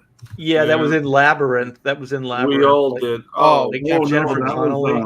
Chester's cousin. Jennifer Connelly. Yeah, like Jennifer Connelly kind of had that, but Jennifer Connelly got down dirty too. Yeah, like she did roles. Yeah, she did roles where I was thinking about it. Alice Eve. Alice Eve would have been a great grab her, and let's I got it. Here we go. Alice grab her by the poster around before too. Like Alice Eve had the right look for Sue Storm. Yeah, grab her by the. See if I can get a good picture over here. What a minx! Open image. Yeah, she was in one of the Star Trek movies. She was in Star Trek. The one with I know who you're talking about. Yeah, she's a little cutie. She does like the bikini scene in the Star Trek movie. Yeah, which is the picture I got. Yeah, that's a good picture. That's a good one to show. But she was kind of like they were setting her up to be like the love interest for Kirk, right? She played I don't know how in Kron's daughter, right? Yeah. Elizabeth Shue in her. No, she played Dr. Carol Marcus, who was in the original Star Trek. She's the one who has Kirk's kid. And they tried to do like a what do they try to do? Look at those pelvic bones. What was it called? Like, didn't they try to do a like a TV version or a cable version of Charlie's Angels? And wasn't she in that? I don't think so. I don't recall. Like she could be like neon lights showing you the landing strip. Yeah, she could be like a Danger Girl character. Yeah, that too. Yeah, and she still looks pretty good today, man. That wasn't that long ago. For her doing whatever she wants in that outfit. Yeah, possibly Elizabeth Shue. Yeah, Elizabeth Shue had that sweet. She had that sweet kind of innocence. Yeah, she could have. What's in that? Shit. Alice Eve is not that old. Like Star Trek, that movie was only about 10 years ago. Right. Yeah. About 10. It was about 12 years ago. So now she's in her 40s. So yeah, she's 40. She still looks really good, though. You know who would have been awesome to play Sue Storm was who's that actress? Jessica Alba. Like she did play Sue Storm. What? She was Sue Storm in the original Fantastic Four movies. What are you talking about? You could like make her with like really tacky blonde hair and like give her some white, give her some white makeup. She would have been gorgeous. Hollywood's ego too. Yeah, Hollywood's ego just writes checks that they can't cash. Like, why would you do that? Yeah, she's cute and all, but then they just like continued to. But again, make her something she wasn't. She was probably under a movie contract. Maybe. She definitely was under a studio contract, and they needed to fit her in so many movies. Yeah, the best casting in that was Chris Evans as Johnny Storm. Yep. Yeah. The best casting there. The guy who played Reed. I mean, I like the actors that I've seen in others. I think his name was. Yeah. Oh, Lone Grufford. Lone Grufford. There we go. Yeah, he wasn't terrible. He played that aloof. I'm always thinking. Yeah. Mm-hmm. He was good. Did you ever see? God, what was that show he did where he was He was this British guy who was immortal, and he kept like if he would die, he would if something happened to him, he died. He'd He end would up wake naked, up. though. He would wake up in the Hudson River, Yeah. Allison Mack. and he She probably needs a movie role after her whole cult thing. Yeah, She the could use character- Well, she's probably in jail right Next now. yeah. But the character he played in that show was so close to the way Reed Richards would be, because he was this genius, because he'd been alive for so long. So he was like this forensic doctor and everything. But he was just like, when he would get like involved in his work, he would be like just blinders on and that's the way Reed is, you know? Yeah. So And you know what they have to do? They have to do like to me, Reed Richards is not like just the smartest man in the world, but he's kind of like you know how Keaton played Bruce Wayne in the first, like he's kind of like just like basic things, like just normal things he doesn't really know how to do. He's kind of out of his element, you know, with basic things. So socially inept. Socially awkward. yeah, like, but also just kind of not clumsy, but just what is it? Just quirky. Awkward. Because awkward's a word. Because the thing is, he's got a weird power. It's hard to sell that stretching ability on screen. It really is, because it looks really dumb, right? Even I've never seen it really done well. But the thing is, if you had Robert Downey Jr. play Reed Richards, you could do it. Yeah, That guy would freaking nail it. And what I would do special effects wise is I would have him using his abilities all the time. Yeah. Like every time you see Reed Richards, his fingers are stretching across the room, his arm, like things are just like all over the place. Like he's typing, but he's typing back like this, and his fingers are long and stuff. So it's always there. It's a character trait that's always present, because it's really jarring when all of a sudden he's this normal guy and then, you know what I mean? Like it's just kind of weird. So if you always had him slightly distorted, you know what I mean? Like his shoulders a little long here. Like if he's always slightly distorted, I think that would be a really cool way to play the character. Like if he doesn't concentrate, he loses cohesion or something. No, that he's just kind of always using this. Yeah, he's using for everything. Like so he's using his entire body to multitask. Like he's doing all. Yeah. He's Alpha's got on a his good point. computer, but he's stretching his arm in the other room to get some sort of tool that he needs. Like he would always be like doing something. Yeah, and, like, you wouldn't necessarily have to get up from where you are to go and do something else. Yeah. You just stretch your arm over there. Or like Proto said, like if someone came like talk to him, instead of like him turning his head would just go what? Or this would be stupid, but his eyes pop out. Or one eye pops out and goes around, you know. Or his head stretches like one eye looks back and the other one's still looking at what he's doing. I would do like almost like think about like a horror movie, like body disfigure, you know, kind of stuff. Like do some like really weird shit, because I think that's going to help to sell the character. And also, like John Byrne said, and he always uses the Fantastic Four, always show the characters using their abilities. Yeah. So like it's also weird when Johnny just all of a sudden ignites up into flame, right? Like show him using his abilities, you know, throughout, you know, especially like because Ben Grimm is always the thing.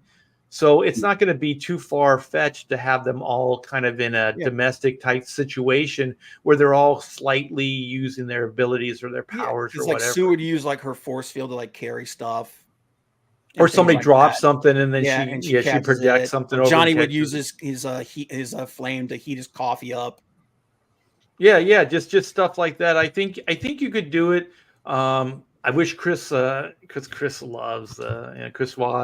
Wozniak loves all those old Marvel things. Yeah, and he would have a lot of insight on this. But I think it's Marvel's only saving grace, and so far the fans aren't 100% on it, and I'm not 100%. I don't think you guys are either. And that's just going to totally fumble at the Fantastic Four and the X-Men. I think it's kind of over.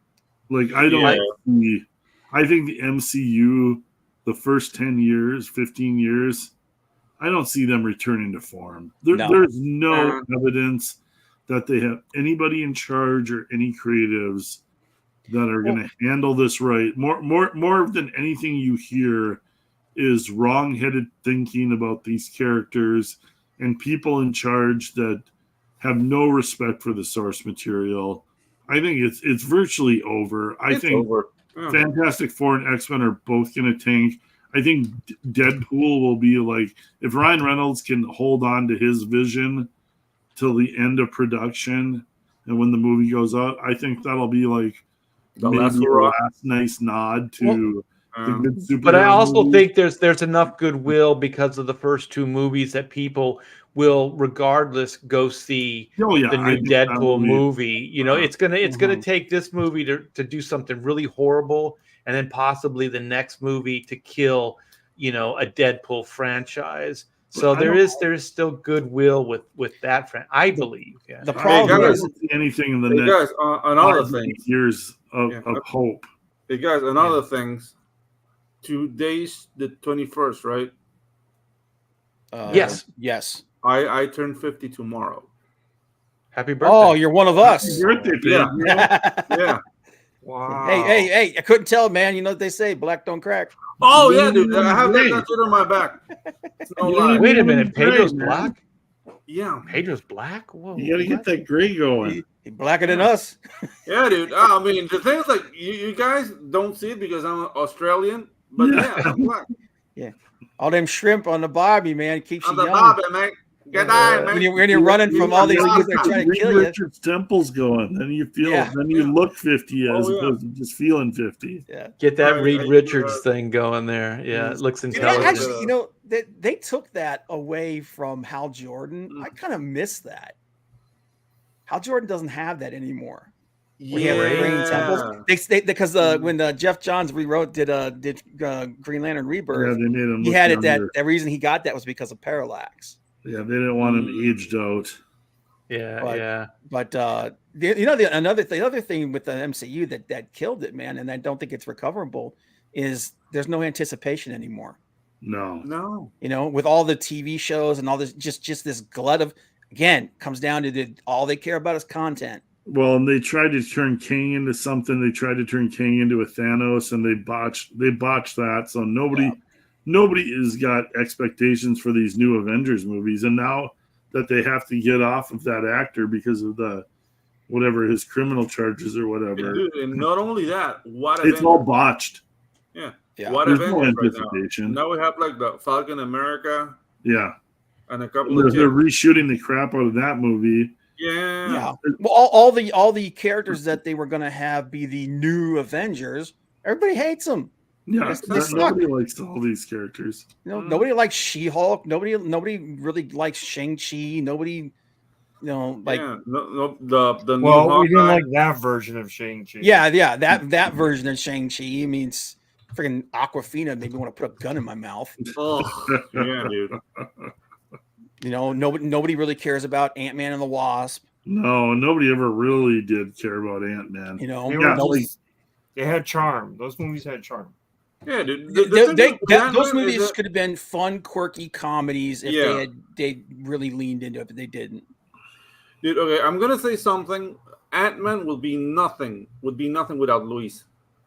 Like that. Oh, And yeah. the fact that he wasn't in the last movie, I was like, what Yeah. the hell is this? Why? Yeah, Yeah. He's the best Yeah, part of that thing. Yeah, the D-list Avengers Alpha. That's exactly what they are. Yep. hmm D-list. yeah. Avengers. Nobody's looking forward to the Avengers lineup as it is right now. No, It's like it's- nobody's showing up. The for that heavy movie hitters, the excited. cool guys are all gone. Yeah. And So let me ask you guys. So there's a really important thing about the Fantastic Four. What? Who's going to play Doctor Doom? Ooh. We already said it, the Superman guy. No. They're saying There's it's no way- Henry there's Cavill, no way but he's I getting don't know, man. cast. No, he ain't gonna do that. But I think so. I don't know how much Game of Thrones you guys have ever watched or anything. Mhm. Nikolai, whatever his name is, the guy that played Oh, Joffrey, Nicola Walter Castle, Jamie Yeah. Lannister, the guy that played Joffrey. I think he could be a really good Doctor Doom. the kid. Okay, find an Oh, image because the thing no. is you don't have to cast anybody No. for their looks. That- Yeah, You know? that Yeah, guy's this, called this is Timmy. more of a voice. Yeah, like come It's like a across. Vader. It's like a Vader role. You know, you have to get a Yeah. good No, voice. but yeah, and- like Nicola Castelwalda, whatever his name, he has a very distinctive voice. He could pull it off. I think he could pull it off. Yeah. Open image. Here we go.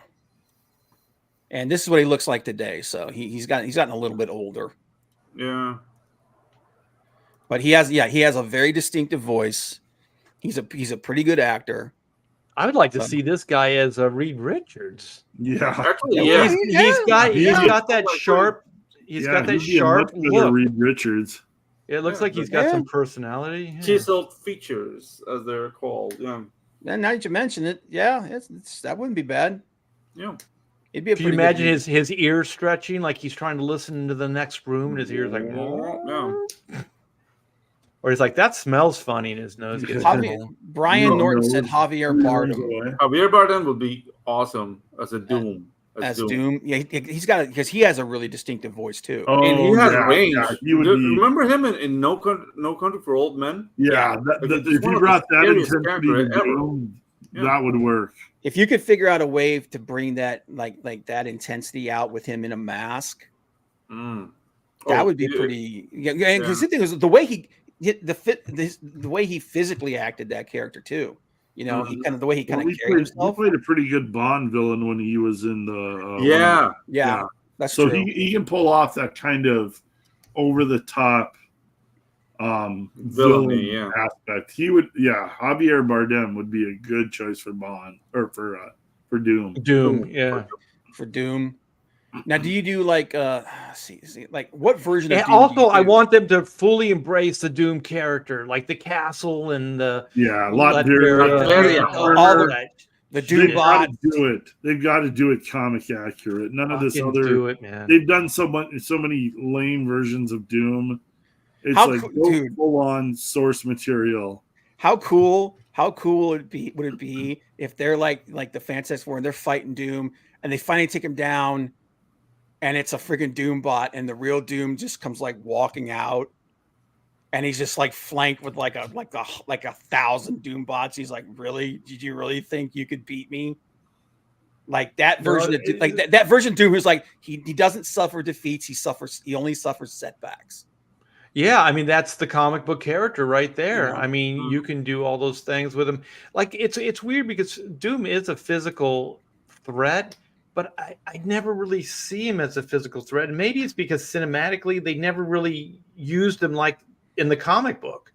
You Properly, know, yeah. that Well, guy it's- could shoot like plasma, you know, and Well, it was always the storyline of Doom was seeking a higher power source so that then he could use that to defeat his enemies because he wasn't quite as powerful as the Fantastic Four on his own, whether it was Terrax or the Silver Surfer or the Infinity Gems or Doom was always seeking that higher power to make himself kind of invincible. It wasn't always that it wasn't as powerful as they were. It was that he's always thinking 10 steps ahead.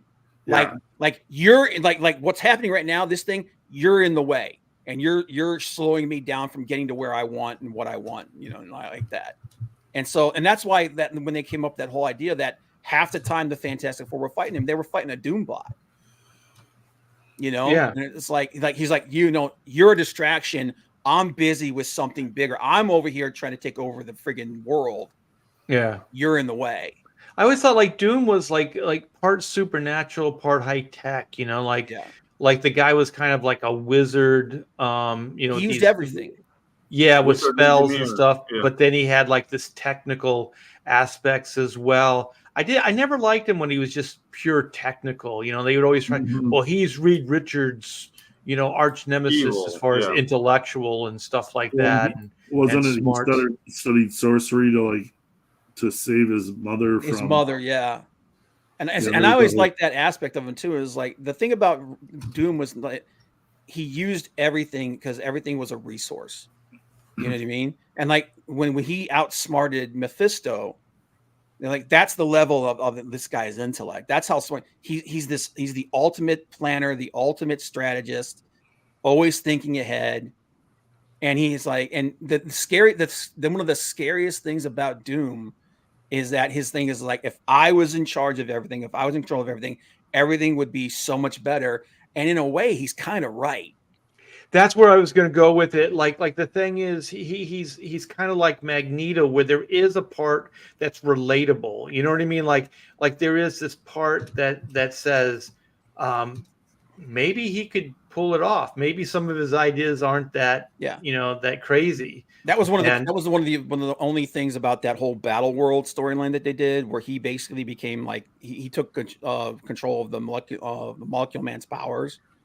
It was after that thing where the universe got destroyed, and he like took pieces of all the different universes and then pulled them all together and created his own little pocket universe. And basically things worked really, really well until people started looking behind the scenes and realized that it wasn't real. Right. So it was like, that's the thing about Doom that's scary, is that he's like in a way, like depending on your perspective of the world, he might be right. Things might actually be better if he was in charge. Which is the thing is, yeah, it's like the thing is, when you have the realization, like a utopian society, well, what is that? That's complete conformity, but you could have it.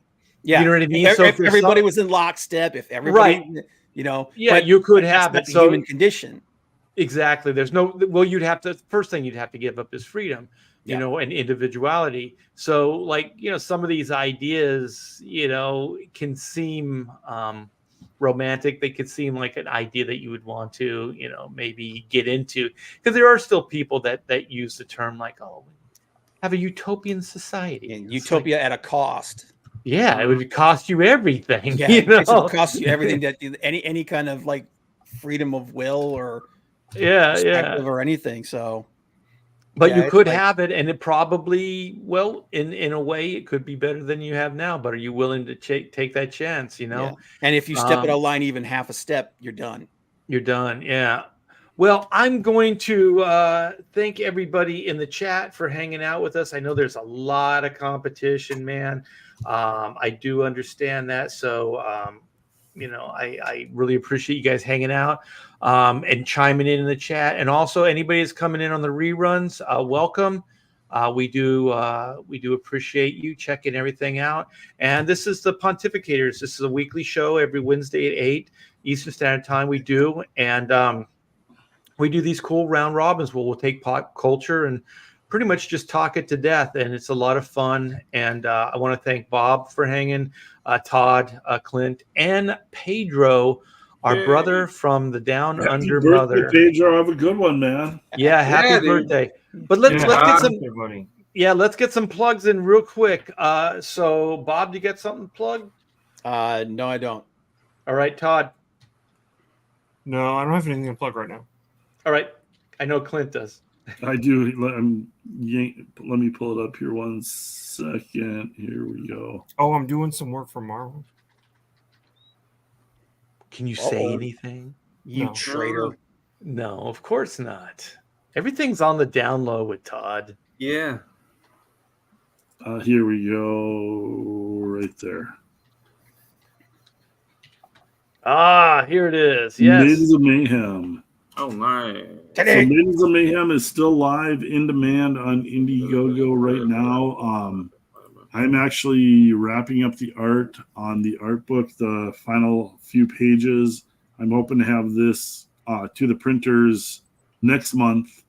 Was hoping for end of February, but it'll probably be more in March. But I'm probably going to do a big final closeout show, probably right here at some point. Yeah. And close this book out once I'm ready to send it to the printers.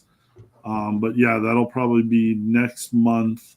And if you haven't checked it out yet, 60 pages, 3 big stories, Blue Bombshell, Pirate Queen, Sword Maidens, adult content. So be warned.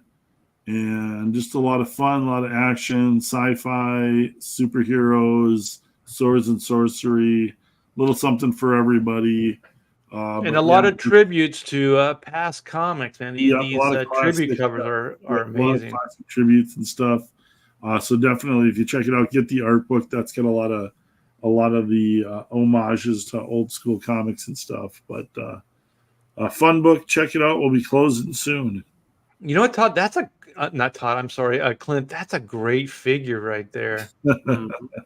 Yeah, I like it too. I Very like healthy. the gravity affects it. yeah. That's a hard angle to draw. That's good stuff. Oh, it was hard. It was hard, all the way hard. Mm. But yeah, the tromboners there. You guys check this book out. It is the link is in the description. So there we got a fan. We got a The tromboner. tromboner. Everybody, he might be my greatest. He is my Doctor Doom. He Nice. is your Doctor The Doom. Yeah. tromboner is my Doctor Very Doom. cool. So you guys, yeah, like I said, the link is in the description. So check that out. Pedro, what do you got? Well, I'm working on Waifus and Kaijus. The mailing list is still open, so you guys can check it out. And I have something to show you. This is page 34 of Sweet. Waifus and Kaijus, and yeah, trying new Look at things that. out. Yeah. I love your designs. So cool. Oh, thank you, sir. So yeah, this is like a human ship carrier, and we're delivering the lady. Yeah. So yeah, I'm taking a note from Clint's book. So there's gonna be a lot of Woohoo! chick work. Woohoo! I was just gonna say, hey Clint, do you approve? TNA. TNA all the way. That's what I say. All the way. Yeah, well, we're looking forward to that, Pedro. So when you thinking of dropping it? I'm talking with the writer, and I think April we're gonna do the launch for Waifus and Kaijus. Nice. Awesome. Is that one of the kaijus? Yeah. Go large on that first panel. Oh, Oh shit! Look at that. That's wild. so yeah, this is a training simulation, and Wow, Good. this looks great. Yeah, oh, dude, I'm having a lot of fun. So this is like Oh the shit! Look at that. yeah, this is the animated Great. show I wanted to make when I was a kid. nice. Huge robots, huge monsters, and hot chicks. How many pages is it? It's gonna be 130 because I'm an Jesus. idiot. Wow. God. Jeez, man. Yeah, Talk about the hey guys, you gotta go back this book now, man. Bang for Talk your about buck. Bang for your Yeah. buck, man. Holy crap. yeah. Dude, And when you said it was the animated movie, the show you wanted to make, you didn't have to make every damn cell. yeah. And the thing is, like, yeah, this, for example, like, this is like an extinction level event. So this is the big bad here, and this is what it does to planets. So this is a planet. This is the big bad. They're doing the holographic thing, and it's like absorbing life forms. This thing's epic. Look at all the design work. Wow. Yeah, it's crazy. Okay, so This looks yeah, great, Pedro. oh, thank you guys, thank you. Yeah, it's gonna be a lot of fun. I think if I don't die, I might have it ready for the end of the year. If you But don't die, are you planning on dying? Is there I'm something? not planning we on that, should but know? I'm planning on working really hard on it. So Yeah. So you're gonna So- kill yourself. It's a figure of speech. It's a figure of Yeah. speech, Pedro. You don't actually have to kill yourself. yeah. Yeah, I figured yeah. as much. Speaking of Pedro, check this out. All right, we just got Yes. these make readies in. Mhm. This is the great Pedro Ang. I believe this is his first comic book work Yes, ever. sir. So this is black and white, high octane animated adventures. There's Pedro, written by Von Klaus. So here's the inside, first page. Nice. So cool, man. Yeah, it's really, really good. You guys, black and white is still in demand, so you can check that out and pick yourself up a high octane adventure while you're there. Those books should be coming in at the end of the month, so we should have all the high octane books, 1,500 of those bad boys, and what is it? Oh my gosh, 2,500 black and white volume 2s. Wow. And I already have 2,500 volume 1s. So what is that? It's 5,006. That's a lot of comics. That's a lot of comics. That's a lot of comics. There's a lot of comics, baby. So thank you guys so much for supporting Black and White. You will be getting that book very, very soon. The link is also in the description. So click that sucker. Go pick yourself up a high-octane adventure. Pedro will be glad you did. So thanks again, everybody. You guys take care, and we'll see you next week.